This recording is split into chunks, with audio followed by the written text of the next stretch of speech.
여러분, 소금을 어떻게 생각하시나요? 몸에 나쁜 독이라고 생각하시나요? 우리 삶에 꼭 필요한 약이라고 생각하시나요? 답은 둘 다 맞습니다. 소금은 우리 삶에 꼭 필요하지만 과다 섭취 시 독이 되는 음식이기 때문이죠. 그럼 우리는 소금을 얼마나 먹어야 약으로 섭취하는 걸까요? 그래서 오늘 알아볼 내용은 1. 소금 섭취의 중요성. 2. 소금의 섭취량. 3. 다 같은 소금이 아니다. 선택해야 하는 소금까지 세 가지를 알아보겠습니다. 그럼 영상 시작합니다. 1. 소금의 중요성.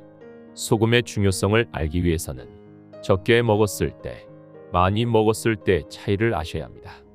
먼저 소금을 많이 섭취했을 때 부작용을 알아보겠습니다.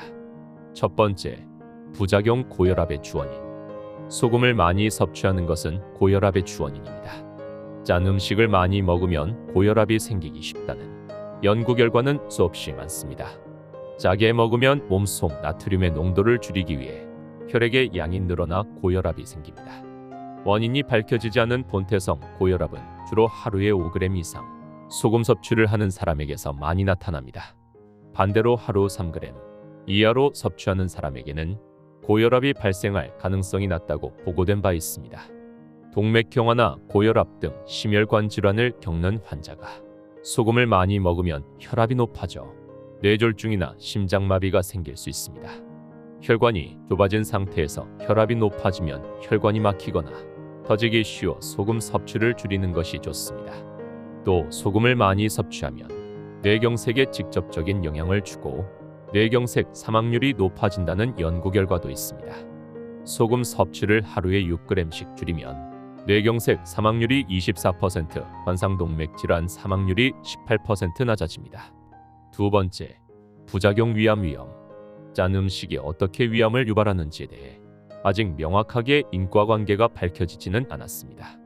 다만 많은 연구에서 소금 섭취와 위암, 십이지장 궤양, 헬리코박터균이 서로 관련이 있다는 것이 밝혀졌습니다.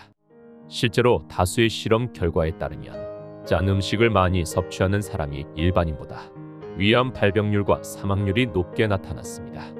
학계에서는 소금이 위의 염증을 일으키고 조직세포를 손상시켜 암세포 등의 돌연변이 세포를 만들어내는 것으로 추정하고 있습니다. 세 번째, 부작용. 콩팥에도 나쁜 영향. 평소에 짜게 먹는 식습관이 있다면 콩팥 기능도 나빠질 수 있습니다. 소변에 단백질이 섞여 나오는 단백뇨가 많으면 콩팥에 부담을 줘 신장 기능이 나빠진다는 사실은 이미 알려져 있습니다. 소금을 많이 섭취하면 단백뇨를 증가시키고 신장의 기능을 악화시킨다는 증거와 함께 소금 섭취를 줄였더니 단백뇨가 줄었다는 연구 결과가 여럿 있습니다. 소금을 많이 먹으면 혈액 속의 나트륨 함유량이 높아져 몸이 삼투압을 유지하기 위해 단백질을 밖으로 많이 내보내려고 합니다.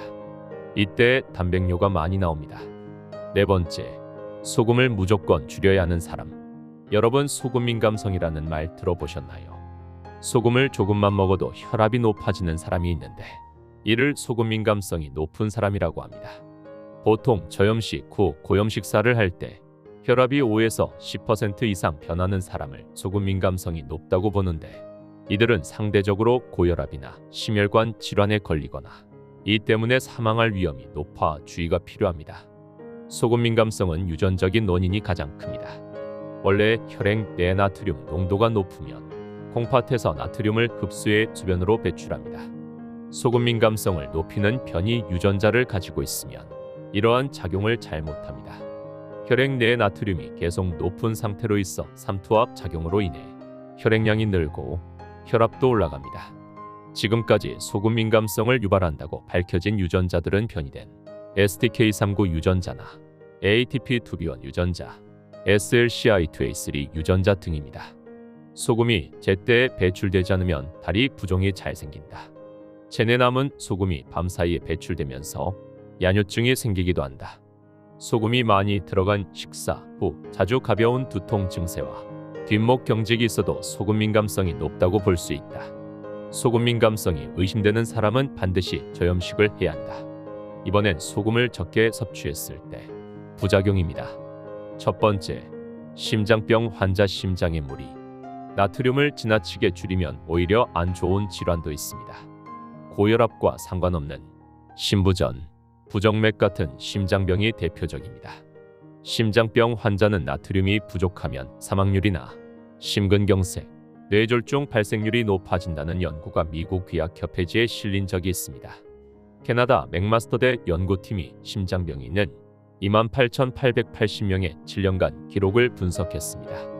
연구팀은 하루 동안 소변으로 배출하는 나트륨량에 따라 7개 그룹으로 대상자를 나눴습니다. 연구 결과 나트륨 배출량이 과다할 때뿐 아니라 너무 적을 때도 사망률, 심근경색, 뇌졸중 등의 위험이 높아지는 것으로 나타났습니다. 나트륨 배출량은 섭취량과 비례하는 경향을 보입니다. 배출한 나트륨량을 기준으로 사망률이 가장 높았던 그룹은 8,000mg 이상, 소금 20g을 배출한 그룹으로 16.6%였습니다. 그 다음으로 사망률이 높았던 그룹은 하루에 2,000mg, 소금 5g 미만 배출한 그룹으로 15%였습니다. 사망률이 가장 낮은 그룹 10.9%는 나트륨 배출량이 4,000mg, 소금 10g 이상에서 6,000mg, 소금 15g 미만 그룹이었습니다.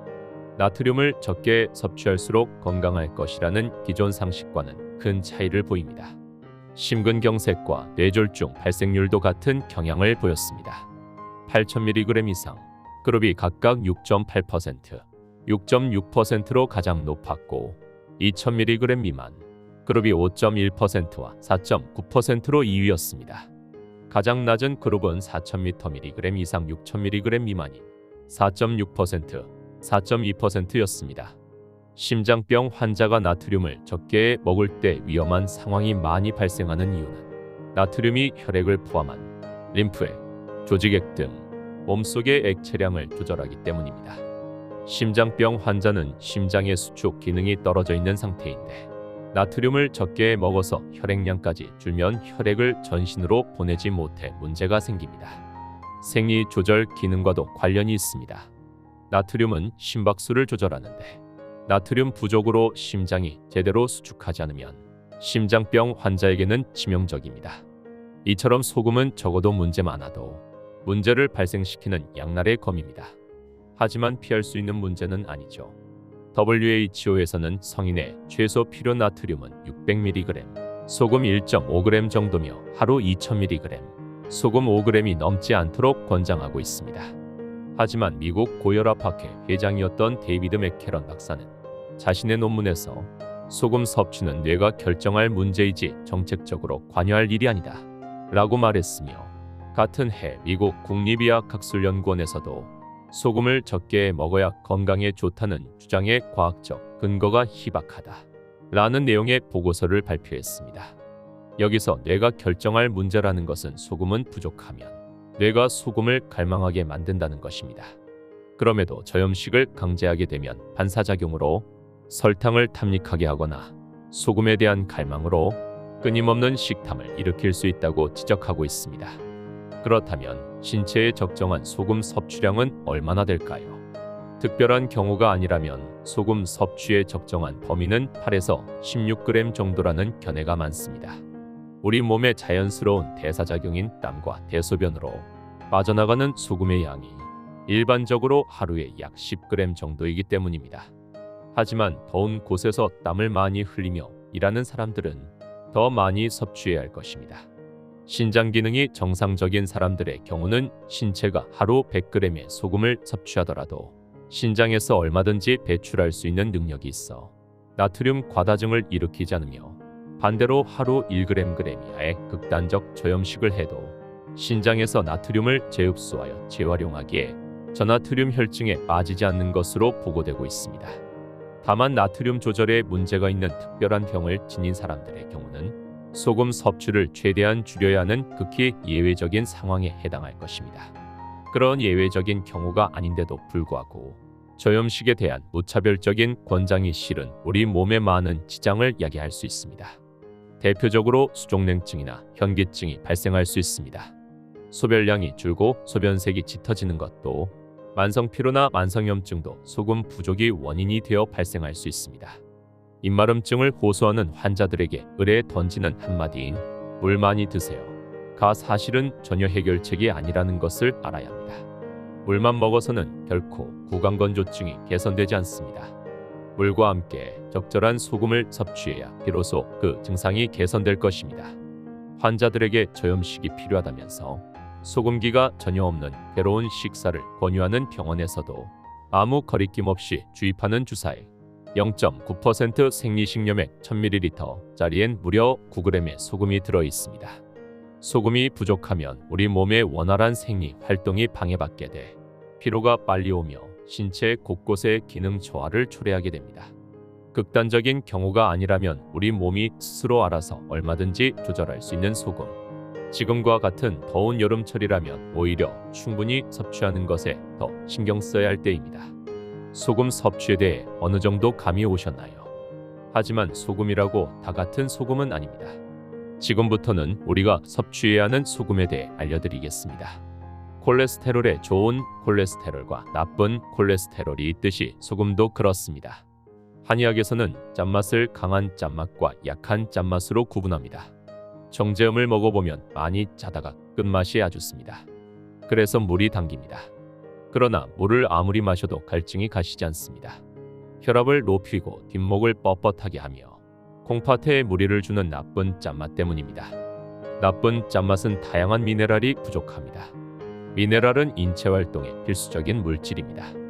과거에는 채소나 고기 등 음식물을 통해 보충할 수 있었는데 요즘에는 인공 재배가 많아지면서 미네랄 함량이 많이 떨어졌다.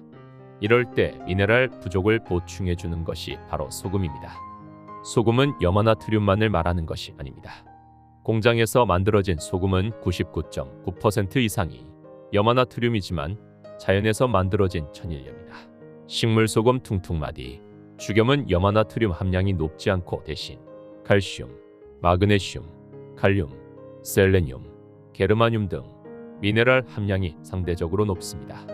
술을 마신 후 해장국으로 제첩국이나 조개탕을 자주 먹습니다. 조개 껍질에서 우러나온 약한 짠맛을 느끼는 순간 입에서 침이 돕니다. 그리고 숙취로 인해 컬컬하던 목이 시원해지는 것을 느낄 수 있습니다. 퉁퉁마디나 칠면초의 짠맛도 약간 짭짜름하다가 끝맛이 달아 입에 침이 고입니다. 죽염과 잘 발효시켜 오래 묵힌 된장도 마찬가지입니다. 입이 침이 고이면 소화력이 좋아집니다. 몸 여기저기 생긴 멍울과 종기를 풀어주고 대변을 잘 보도록 도와줍니다. 이처럼 좋은 짠맛은 대소변을 잘 보게 하고 소화와 체액 순환을 도와줍니다. 다양한 미네랄이 풍부하기 때문입니다. 눈치채셨나요? 우리가 섭취해야 하는 소금은 미네랄 소금입니다. 이 미네랄 소금은 분자도 좋지만 특히 나트륨이 저염도라고 볼 수 있습니다. 맛을 보았을 때 소금이니까 짜지만 염도를 측정해보면 사실 저염도를 기준해서 볼 수 있습니다. 미네랄 소금 기준이에요. 천일염 기준이 아니라 이 미네랄 소금 기준으로 보통 이런 작은 스푼이 1g이고 큰 쪽이 3g인데 이 3g 정도를 500ml 물에 넣어가지고 먹으면 됩니다. 500ml 물에 넣게 되면 물과 같이 함께 용해가 되면서 색깔이 처음에는 뿌옇다가 몇 분만 지나면 원래의 물 색깔로 바뀌게 됩니다. 왜 물에 소금을 타서 먹는 것이 좋냐면요. 일반적으로 우리가 음식에 소금을 넣어서 먹잖아요. 그런데 음식에 소금을 넣어서 먹으면 사실 하루에 얼만큼 내가 먹는지 소금의 양을 감지할 수도 없어요. 그런 부분에 있어서 약간의 문제가 될 수 있어요. 그래서 저는 이제 규칙적으로 드시기를 원하는 분들이나 규칙적으로 드셔야 하는 분들에게 소금을 반드시 물에 회석해서 드시는 걸 추천드립니다. 그리고 미네랄 소금 중 가장 선호도가 높은 소금은 천일염인데 같은 천일염이라도 생산지에 따라 영양소와 맛, 만드는 방식이 다릅니다. 국내 천일염은 외국의 천일염과 제조 방식이 다릅니다. 우리나라는 비가 많이 내리기 때문에 바닷물을 제1증 발지, 제2증 발지, 결정지로 이동시켜 천일염을 생산합니다. 이에 반해 외국의 천일염은 바닷물을 한 곳에 가둬두고 증발시켜 제조합니다. 이런 이유로 외국의 천일염은 국내 천일염에 비해 수분 함유량이 낮고 염도가 높습니다. 또 원료인 바닷물이 다르기 때문에 영양 성분도 차이가 납니다. 대한염업조합 조영기 팀장은 국내 천일염에 함유된 마그네슘은 수입염에 비해 10배 이상이다. 고 말했습니다. 그래서 저는 국내산 천일염을 추천드립니다. 지금까지 소금에 대한 여러 가지 사실을 알아봤습니다. 다음 시간에는 당뇨병을 유발하는 음식들에 대해서 알아보겠습니다. 시청해 주셔서 감사합니다.